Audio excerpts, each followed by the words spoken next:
दोस्तों, शिक्षा विभाग के तरफ से एक आदेश है। आदेश क्या है सो आप जान लीजिए। आदेश इस बात को लेकर के है कि विद्यालय में जितने भी शिक्षक हैं, कई तरह के शिक्षक हैं, आप सभी लोग जानते हैं।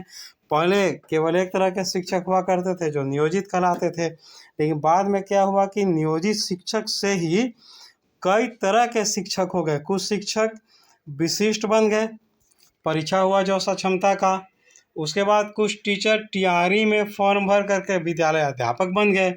कुछ नियोजित टीचर प्रधान शिक्षक बन गए और इन्हीं नियोजित शिक्षकों में से कुछ शिक्षक प्रधानाध्यापक भी बन गए और कुछ शिक्षक नियोजित भी रह गए। तो अब सवाल ये उठा कि कौन से शिक्षक किस पर वरीयता रखते हैं, कौन सीनियर है कौन जूनियर है। इसको लेकर के आप देखते होंगे आए दिन बसबाजी विद्यालयों में आपस में ही खींचातानी होते रहता है। अभी प्रधान शिक्षक बन करके जो लोग गए कुछ विद्यालय में, तो वहाँ पे पहले से नियमित शिक्षक थे, कुछ नियोजित थे जो प्रभार में थे, वो सीनियर थे। तो वहाँ पे क्या हुआ कि वो प्रधान शिक्षक को प्रभार नहीं देना चाह रहे थे। इसको लेकर के फिर विभाग को हस्तक्षेप करना पड़ा और तब जा कर के प्रधान शिक्षक को वहाँ पे योगदान मिला, प्रभार भी मिला। और कहीं कहीं पे तो शिक्षक हाईकोर्ट चले गए। हाईकोर्ट के द्वारा यह एक निर्देश भी आया कि जो लोग पहले से नियमित हैं, नियोजित हैं, पहले से प्रभार में हैं, वो प्रधान शिक्षक मतलब कहीं कहीं पे रोक भी लगा दिया गया। तो अब इन सब चीज़ों को लेकर के जो भी चीज़ चल रहा था उस पर बिल्कुल अब विराम लगने वाला है। अब विराम क्यों लगने वाला है सो आप जान लीजिए। एक पक्ष के अंदर यानी कि 15 दिन के अंदर अंदर इसको लेकर के कमेटी का निर्माण कर दिया गया है और उनके द्वारा अनुशंसा किया जाएगा कि कौन शिक्षक क्या हैं। आइए यहाँ पर क्या कुछ इस आदेश में कहा जा रहा है उसको हम लोग थोड़ा सा देख लेते हैं। और उसके पहले आप लोगों से निवेदन है कि चैनल में जो लोग नए हैं कृपया चैनल को सब्सक्राइब कर लीजिएगा, बेल बटन निश्चित रूप से दबा लीजिएगा। और यदि आपको लगे कि बाकी भी शिक्षकों को इस न्यूज़ से रूबरू करवाया जाए तो आप निश्चित रूप से वीडियो को शेयर कर दीजिएगा, आप जिस भी ग्रुप में होंगे वहाँ पर। तो यहाँ पर आप देखिए यहाँ पे क्या कुछ है। स्थानीय निकाय शिक्षक सक्षमता परीक्षा उत्तीर्ण होने के पश्चात विशिष्ट शिक्षक का दर्जा प्राप्त कर लिए हैं। विभिन्न संवर्गों के शिक्षकों का अन्य संवर्ग में नियुक्ति होने पर उनकी सेवा निरंतरता, वेतन संरक्षण, प्रोन्नति, वेतन विसंगति एवं उनकी आपसी वरीयता के संबंध में विभिन्न संगठनों से अनुरोध प्राप्त हो रहा है।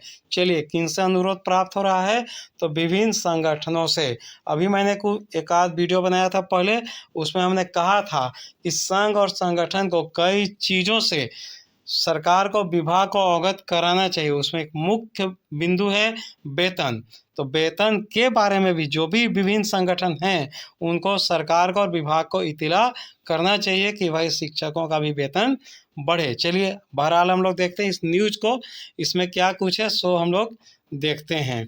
यहाँ पर देखिए क्या, इसी प्रकार प्रारंभिक से लेकर उच्च माध्यमिक विद्यालयों में प्रभारी प्रधानाध्यापक घोषित करने हेतु विभिन्न कोटि के शिक्षकों की आपसी वरीयता को भी निर्धारित किया जाना है। देखिए, कुछ विद्यालय तो ऐसा हैं जिनको प्रधानाध्यापक भी मिल गए, कुछ ऐसे विद्यालय जिनको प्रधान शिक्षक मिल गए, लेकिन कुछ विद्यालय ऐसे हैं जहां पर प्रभारी से ही काम चलाना पड़ रहा है।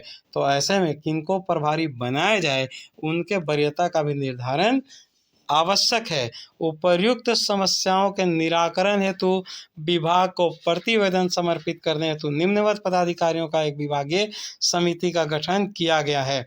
अब ये जो है कमेटी बना है, ये जो समिति है इसको एक पक्ष के अंदर अंदर अपना प्रतिवेदन विभाग को समर्पित करना है। अब यहाँ पर आप देख लीजिए कि कौन लोग हैं इसमें।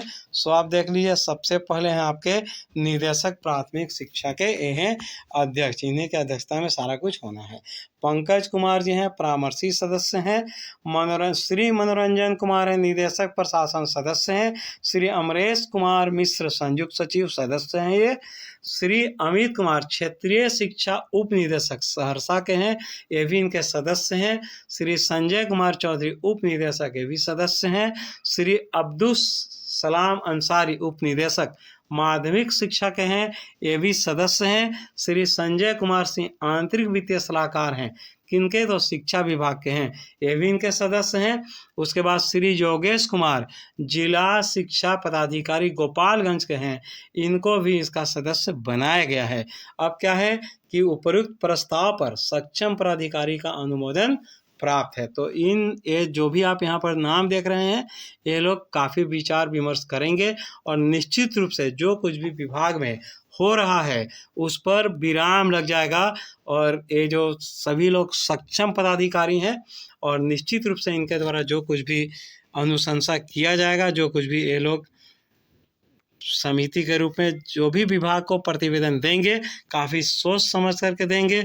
और इससे निश्चित रूप से शिक्षकों के बीच में जो कुछ भी समय समय पर होता रहता है वो सारा कुछ पर विराम लग जाएगा। तो दोस्तों, वीडियो को निश्चित रूप से लोगों तक शेयर कर दीजिएगा और फिर हम इसी तरह के न्यूज़ के साथ, तब तक के लिए जय हिंद, जय भारत।